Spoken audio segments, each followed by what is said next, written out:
I resigned, and I didn't do that in the residence as being reported.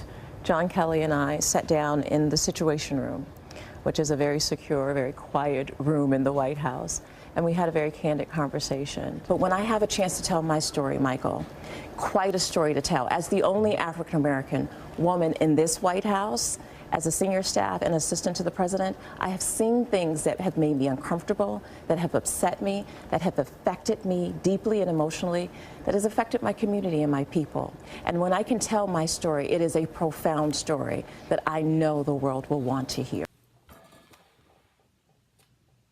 Good evening and welcome to Off the Glass. I am your host, Tony Anthony Macon, and alongside me is Myron Walker. Tonight's subject,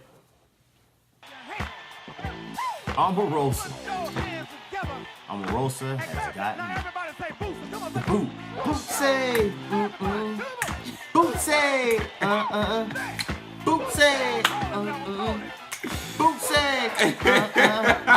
Yes, Omarosa has gotten the boot. But it came with controversy.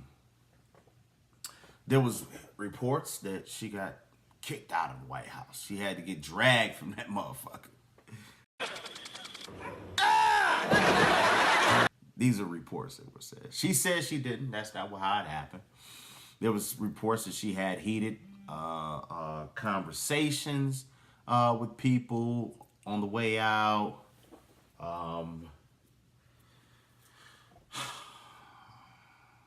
You know, there's been denial by Secret Service saying that, yeah, we didn't have to drag her up out of there.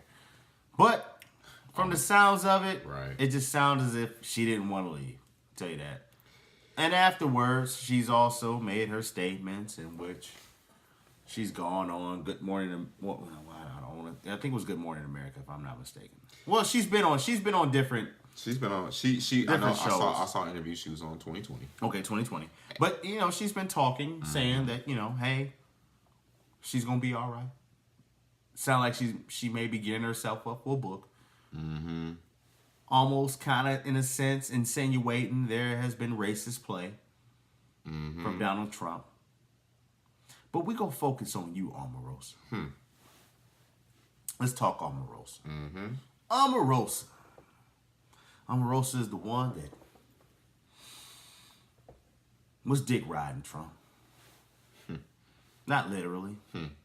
I don't know. I wasn't there. Put somebody in the right situation, anything might happen. I mean, but yeah, I'm talking figuratively. She was riding for Trump. She was the one that brought sucker niggas into the. Actually, I won't say she brought. Well, she brought some sucker niggas in. She did bring the line. Preacher Daryl Scott. Gotta get that body count down. We gotta get that body count down. The one that said he's talked to the top gang members, right, in Chicago. He did not speak to. She brought him into the White House. Thank you very much. Daryl Scott, pastor, New Spirit Revival Center, and Black Trump supporter. But speaking of the community, let me just say this real quick. Omarosa, I told you I'm going to try to throw it in. I was recently contacted by some of the top gang thugs in Chicago for a sit-down.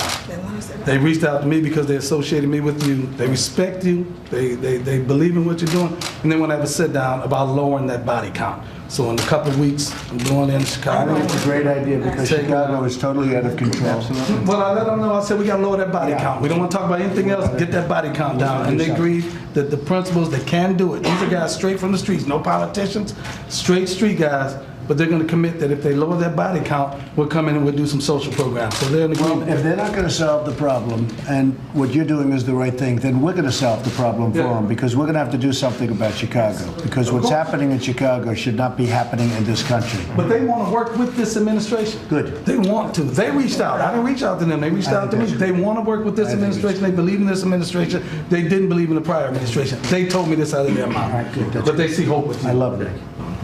Mr. President, I'm a member of that.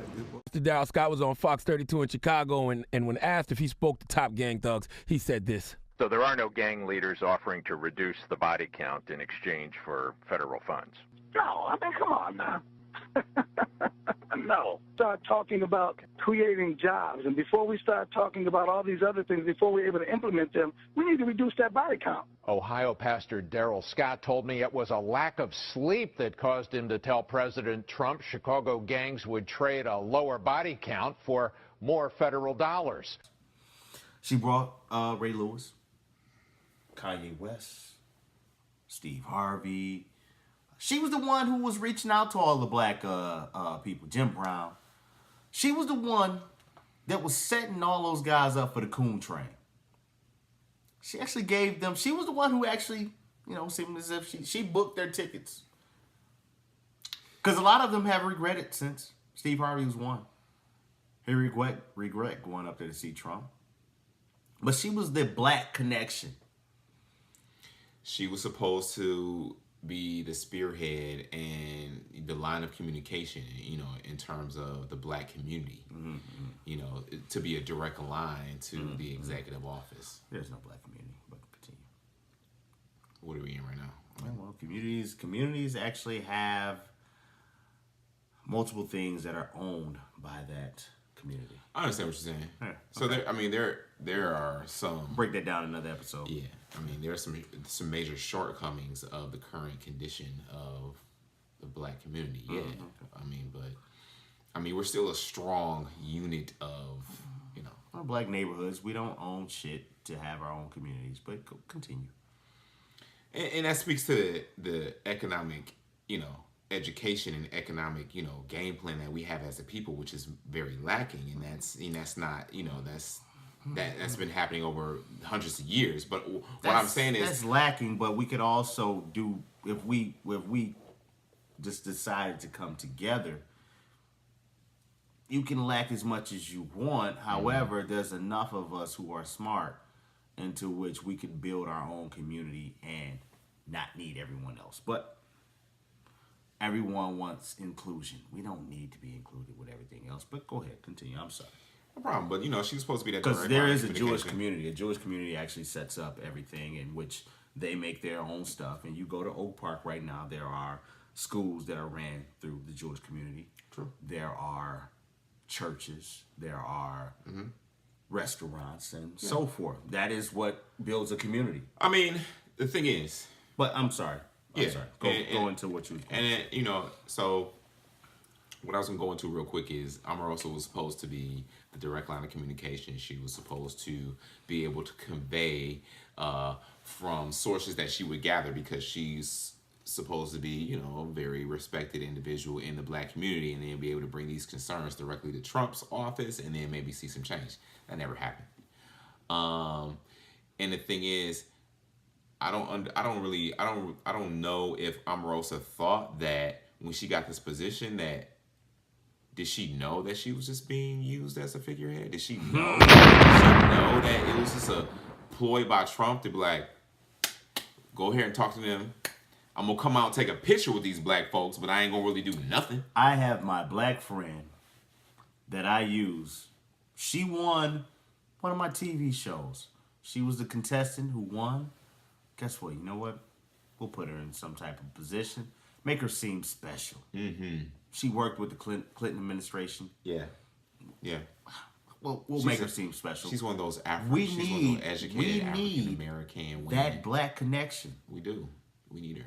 Because, you know, everyone always talks about the black vote. The black vote is what they said won the special election in Alabama. So, with that being said, yes, we the black vote. We need the black vote. The black vote. The black vote. The black vote. Omarosa said she voluntarily left. I don't believe it. Of course not. We all don't believe that. You know. I feel like if she got fired and there was no noise about it, and she left gracefully. That's the thing, though. Let's say this. Let's say if it came out that she may have been wrongfully, you know, terminated. Would there be a large outcry from the African American community? I don't know, because the African American community don't fuck with her no more. Not really. So that's what happens. See, being that they don't fuck with her, did she miss her chance to be the next Condoleezza Rice? Because when we talk of women of color in the White House, Condoleezza Rice held the fuck down. Held it down, and she was a Republican. She was a Republican. Okay, so I mean, we can say everything we want to say hey, about her, but during her reign of under the Bush administration, hey, she held it fucking down. She held it down. She kept it real. She kept it real. She wasn't fired. Respect. She stayed in that motherfucker. Yeah. So did she miss that chance to be her? Definitely. But the thing is, she didn't have the components of a Condoleezza. She didn't have the components. She had the right skin tone. She had the right platform. She had the chops. She can talk it up. But did she have the motivation? I don't think so, and that's surprising. Because she went. She went to school to Central University in Ohio. You know what I mean? She didn't go to she didn't go to Yale or anything like that. And the reason what I'm saying is she got her education around folks that look like her. She got loved up and she got taught the struggle that African Americans went through. That's a historically black university. So the thing is, well, I don't know. It seems like she would have been able to relate a little bit more. She would have come off a little bit different. However, some people buck dance for a position. They buck dance for the money. They get themselves in a position. They're there. They forget those roots. They lose all sight of that. They want, or they don't have sight of. Their sight is set on succeeding to a certain plateau that they want to be at. That they forget where they came from, sort of omens, and they don't want to be looked at a certain way because they feel like I can't make it being that. Give me sight. The only way I can make it is being this. Because I know Ben Carson is in there tap dancing his ass off right now. Man, I read Ben Carson's book, man. I wanted to be a brain surgeon at one point. I really just didn't. I remember you used to talk that shit back in the day. Yeah, I just didn't. Hilarious. I never knew you read Ben Carson's book. My dad, so my mom's got it from her homegirl. And, Ben Carson went through a lot.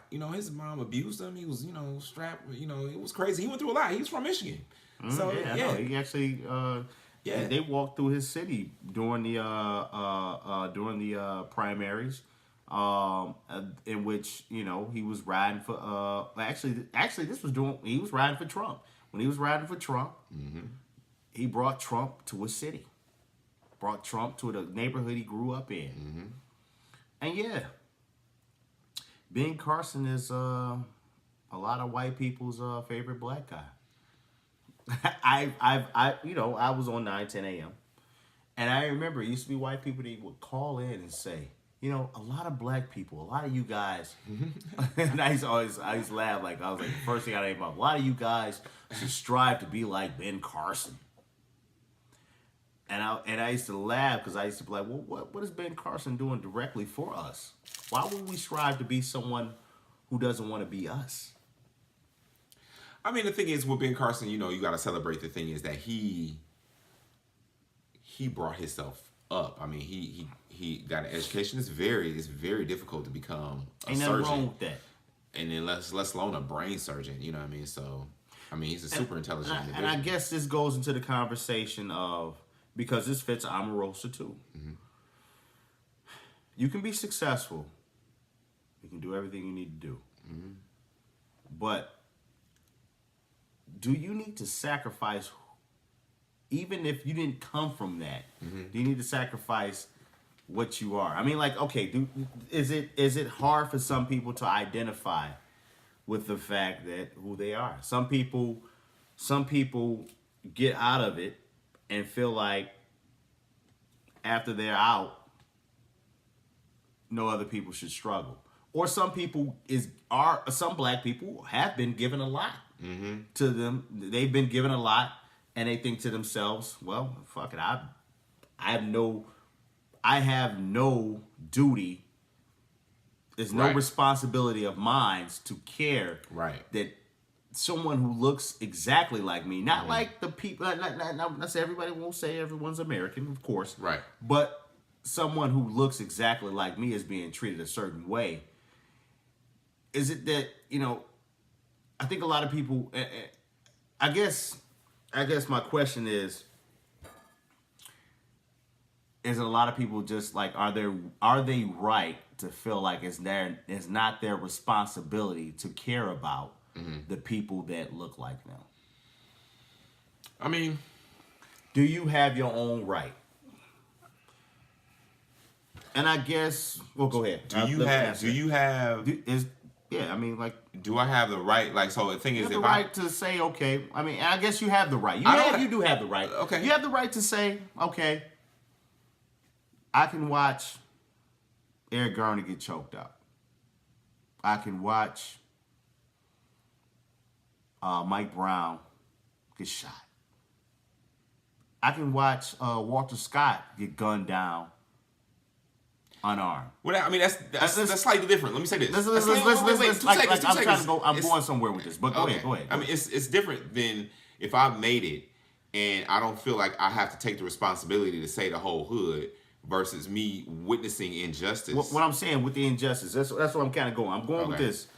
I can watch that all happen and say, well, it's unfortunate. And yeah, we live in a society where the dominant society decides what goes on, the injustices that happen. And that's none of my business. Is it like, and I mean, like, you know, and then like to watch other people live through, I named the injustices, but I'm also going into things that hold the urban community back. Right. The schools that aren't the same. Because you go through that school and you make it, is it okay to say, well, I made it. Unfortunately, they didn't. And I just, you know, I don't really care that they didn't because I made it. And so what? Is it okay for them to say, okay, you know what? I don't have that responsibility to care. Okay. So is it right? I mean, it's not good.